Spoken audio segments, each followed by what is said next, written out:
Hello everyone. Have you ever wondered why a single missing nutrient can cause a person's heart to fail within days, while in another person it slowly and silently destroys the nerves over months? Today we are going to explore thiamine, also known as vitamin B1, the vital spark behind energy production and nerve function in our body. Let us begin with the basics. Thiamine is identified as vitamin B1 and it was the very first vitamin ever discovered. It is water soluble, which means it is rapidly absorbed and readily excreted in urine. It also has to be ingested through diet because the human body is unable to synthesize it on its own. This makes it a pioneering vitamin discovery, easily dissolved and excreted, requiring daily dietary replenishment. It also forms the neurological foundation of our body, being integral to nerve signal transmission, and it helps maintain healthy myelin sheaths and the synthesis of the neurotransmitter acetylcholine. Beyond this, it also acts as an essential metabolic catalyst, forming a crucial coenzyme called TPP, which facilitates the pyruvate dehydrogenase and alpha ketoglutarate dehydrogenase complex. Now let us look at how thiamine acts as the essential catalyst of cellular metabolism. In its natural form, thiamine is inactive. It must be converted into its active form called thiamine pyrophosphate, abbreviated as TPP, also known as co-carboxylase. TPP represents about 90% of the body's stores, with the remaining 10% existing as thiamine triphosphate. It is important to note that the maximum total body capacity of thiamine is strictly kept at just 30 milligrams. Thiamine functions as the engine of energy generation and nerve conduction.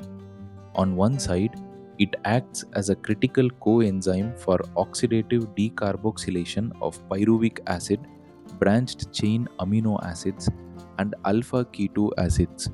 It also activates transcatolase reactions in the HMP shunt, which stands for the Hexose Monophosphate shunt. On the other side, it is essential for the propagation of nerve impulses and is required for the maintenance of the myelin sheath that protects our nerve fibers. Let us now look at where this vital spark lives in terms of dietary sources. The richest sources include the germ and embryo of cereals and seeds, and yeast. Pork and groundnuts also provide about 0.9 milligrams per 100 grams. Moderate or daily sources include legumes and pulses, such as Bengal gram, which gives around 0.3 to 0.48 milligrams per 100 grams, and soya bean, which gives about 0.73 milligrams per 100 grams. Whole wheat flour gives 0.45 to 0.49 milligrams, and raw home pounded rice gives 0.21 milligrams per 100 grams. Meat, beef, and mutton give around 0.18 milligrams per 100 grams. For infants, breast milk is a primary source, but only if the mother's own thiamine status is satisfactory. On the other hand, poor sources include the endosperm of grains, milled or highly polished rice, which plummets to just 0.06 milligrams per 100 grams, and refined foods like white bread and refined sugar. Thiamine is also a very fragile vitamin and it faces several processing and environmental losses. The first leak is milling and processing, where extraction rates below 75% destroy the vast majority of thiamine. For example, rice milling drops the content from 0.21 milligrams to just 0.06 milligrams. The second leak is excess water because thiamine is water soluble. Washing rice or discarding the water used to boil green vegetables leaches the vitamin away. The third leak is heat and alkalinity, since thiamine is rapidly destroyed by heat in neutral or alkaline solutions, such as cooking with baking soda or baking powder, and it remains stable only up to 120 degrees. In acidic environments, like when baking with yeast, the fourth leak is thiaminases, which are natural enzymes that degrade thiamine, commonly found in tea, coffee, raw fish, and shellfish. When it comes to requirements and storage, we can think of it as a 4-week window. The requirement or the burn rate is directly tied to energy intake, following the equation of 0.5 milligrams per 1000 kilocalories because thiamine drives carbohydrate metabolism. The storage limit or the fuel tank is capped at 30 milligrams maximum, and any excess intake is immediately lost in urine. The countdown or the window shows that depletion of total body stores typically occurs within about 4 weeks after the intake stops, which then triggers the onset of systemic clinical symptoms. Let us now understand the etiology of deficiency, which can be grouped into 4 pillars of loss. The first pillar is poor intake, which includes diets reliant on polished rice or processed grains. Chronic alcoholism, which often replaces caloric intake with ethanol, and parenteral nutrition that lacks specific thiamine supplementation. The second pillar is poor absorption, caused by malnutrition and malabsorption syndromes, and gastric bypass surgery. The third pillar is increased loss, seen in renal replacement therapy or hemodialysis, which requires routine supplementation, chronic diuretic use, which increases urinary losses, and hyperemesis gravidarum along with chronic diarrhea. The fourth pillar is increased utilization, which happens during pregnancy and lactation, hyperthyroidism, and refeeding syndrome, where a sudden carbohydrate load rapidly exhausts the remaining TPP. This deficiency leads to a systemic blackout through a clear pathophysiology. It begins with the missing spark, which is the depletion of thiamine pyrophosphate stores. This leads to a blockade, where the activity of thiamine-dependent enzymes such as pyruvate dehydrogenase, transcatolase, and alpha-ketoglutarate dehydrogenase becomes impaired. And this is diagnosed through a functional transcatolase assay showing more than 25% stimulation response. This causes toxic accumulation, where pyruvic and lactic acids build up in tissues and body fluids, leading to metabolic acidosis. The final result is high demand energy failure, causing targeted cellular energy starvation and selective injury in organs with the highest metabolic demands, namely the central nervous system and the cardiovascular system. In adults, this deficiency presents as beriberi, which comes in 2 forms: a neurological crisis and a cardiovascular crisis. Dry beriberi or neuropathy occurs due to loss of myelin without evidence of acute inflammation. It presents as progressive muscle wasting and emaciation, where the patient may first need 1 stick, then 2, before eventually becoming bedridden, along with anesthesia of the skin, especially over the tibia, and severe leg pain. Wet beriberi or cardiomyopathy occurs due to myocardial dysfunction arising from overuse injury and severe dysautonomia. It presents with a bounding pulse, tachycardia, warm extremities, and severe peripheral edema, and it is considered a strict medical emergency that can lead to death within days if left untreated. There is also a special form called infantile beriberi, which shows a strong maternal link. The mother usually exhibits signs of peripheral neuropathy, which are often subclinical or seem normalized, and her dietary thiamine deficiency directly translates into thiamine deficient breast milk. Through breastfeeding, this typically affects infants between 2 and 4 months of age who are exclusively breastfed. The infant in crisis often shows a paradoxical appearance, appearing plump due to severe water retention or edema, which masks the underlying malnutrition. Clinical signs include constipation, cardiac dilatation, and muffled heart sound, and the outcome carries an extremely high risk of sudden, fatal heart failure without immediate intervention. Perhaps the most serious consequence is Wernicke-Korsakoff syndrome, which represents the brain in crisis. Phase 1 is Wernicke encephalopathy, which is acute and reversible.